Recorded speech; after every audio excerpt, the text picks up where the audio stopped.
Hi, I'm Richard from Everybody Ebikes, the home of inclusive cycling. Thanks for purchasing one of our adaptive rear steer trikes with electric assist. This video will cover the standard setup of the trike, although it can be supplied with a number of options. If you have any questions after you've watched this video, then please feel free to comment or give us a call. When you receive the trike, you should get a hard copy of the manual and the invoice. On the bottom of the invoice, you'll see the serial numbers for the battery, the motor, and the charger. If you wish to insure the trike, your insurers may need these numbers. So the bike comes with a charger. This then goes into the wall. This then goes into the battery. You'll notice that there's a light on the charger, which will be red when the battery is charging and go green when it's fully charged. We've also got stickers on both the charger and the battery. This says that it's for a 36 volt, this is a 36 volt charger. And on the battery, we've also got a sticker which indicates that it's to be used with a 36 volt charger. So if you've got multiple chargers, then you need to make sure you're using the right ones. When the battery is in the bike, make sure it's locked and that the battery is locked in, because otherwise it can slide out when you're riding along or someone can steal it when you're stopped. Also, underneath this cap on the battery is the charge port for the battery. This is a USB port if you maybe want to charge your phone. And then there's a switch here as well to turn the battery off, on and off. You can leave the switch on, it doesn't need to be turned off. Do check though that if the display doesn't power up, that this switch is turned on.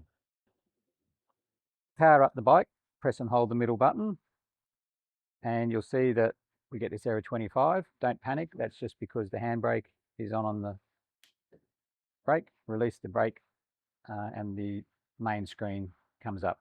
You can put the brake back on again. So this is showing us the battery indicator, shows that the battery is fully charged, shows us that we're in power level 1 and that we're doing 0 kilometers an hour. If you press the middle button, it just toggles through, shows you the trip, the odometer reading, and some other things about the trip details of the bike. If you press and hold the plus and minus button, you can, if you want, clear the trip by pressing the middle button, selecting yes. Okay, and that's now cleared the trip. The only other thing you can really change on this display is the speed. Currently we've set this bike to 12 kilometers per hour with power, and then if you wanted to increase that, you can increase it up to 25 kilometers an hour. But with a walking behind on the rear steer, you probably don't want to go too fast, so 12 kilometers an hour might be sufficient for what you need. So if you want to adjust the power, the 5 different power levels, you press and hold the plus and minus, so you get the first menu. Press and hold the plus and minus again, you get into the power set. You press enter, the middle button, then it shows you that currently we have 1 to 5 power levels. You press enter again, it shows you that power level 1 is currently at 10%. Press enter, 15%, 25, 40, and 60. So if you wanted to adjust the power level, you can just plus and minus for each one, push enter to go to the next one, and adjust that as well. Press and hold to return to the main menu. To turn the display off, you can just press and hold the button, although it will turn off by itself as well. So to operate the park brake, pull in the lever and push this little lever in here so that it stops the lever from going back. And then if you want to release the park brake, you can pull that in, push that little chock out of the way. There's actually another park brake as well. You can also operate this, which is a bit like a wheelchair lock as well on the back. So this bike comes with a lot of handlebar adjustment. Firstly, you can adjust the angle of these stems here and then just lock this up with an Allen key. So that's the first adjustment that you can do. You can also, these are quick release levers. So you've got 2 sets here, one for the angle of the handlebar here and one for telescoping the handlebars backwards and forwards. These 2 are very useful for when you're getting someone on and off the bike, because you can release this, move these out of the way, and then you've got plenty of space to get someone onto the bike. So that's quite a useful thing to do, and then put these back when they're ready to ride. All right, so the seat on the Rehatri is also very adjustable. You can slide this seat all the way backwards and forwards like this. And in a minute, we'll show you how we can also move the seat up and down on an angle. So to move it backwards and forwards, you release these clamps. These are like ratcheting ones, so you can lift the handle drop it down to tighten it back up again. So you tighten the seat position along there. And then on this side, to adjust the angle or the height of the seat on this angle, then you can take the pin out. There's a series of holes with the seat pressed up, you can see there. So it is a little bit tricky, but you've basically got to just allow the seat to drop into the seat post that you want, into the hole you want. And away you go. Lots of postural support adjustments. We can loosen these off and the whole backrest and lateral go up and down together. We also have quick release levers for the laterals, so you can adjust how far the lateral goes in and out and lock it in. This also, the lateral slides in and out that way. This is also useful for when you're getting on and off, because you can move the lateral right out.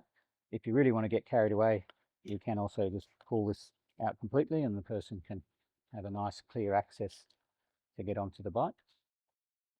Then when you've got the person on to the bike, you can use this lateral strap across the front here. It provides some support there. And then we've also got a waist strap as well. We do extras. Some bikes, you may have a bike that has a 4-point harness, headrest. We do other postural support, but this is the basic layout of the bike.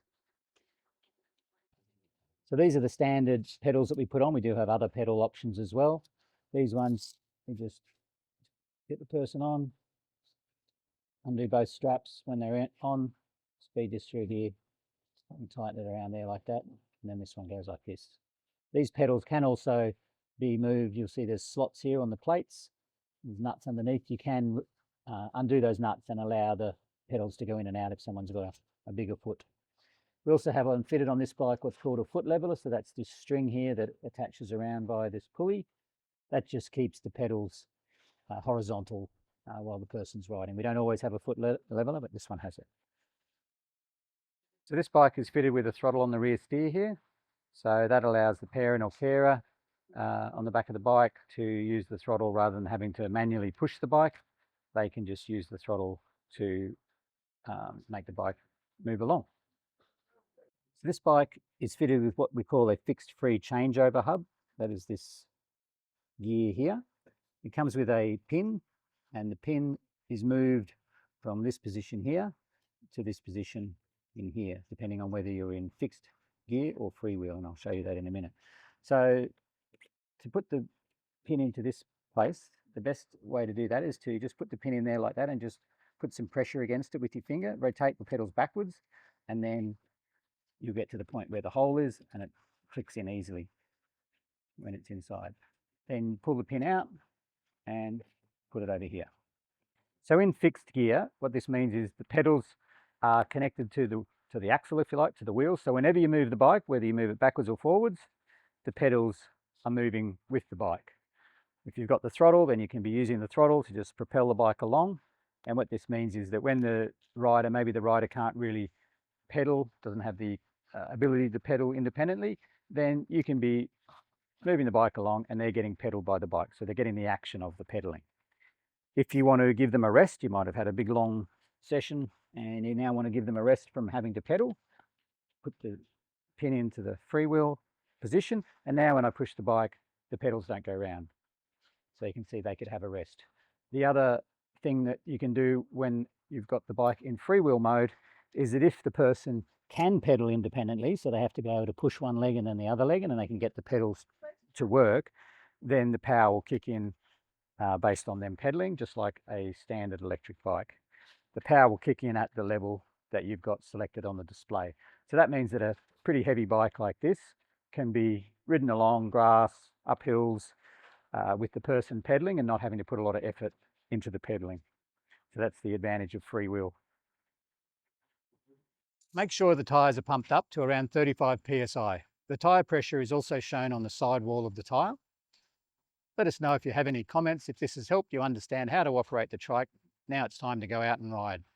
Don't forget to like, comment and subscribe, as those things will really help others see what we do and the bikes and trikes we have to offer. Happy riding.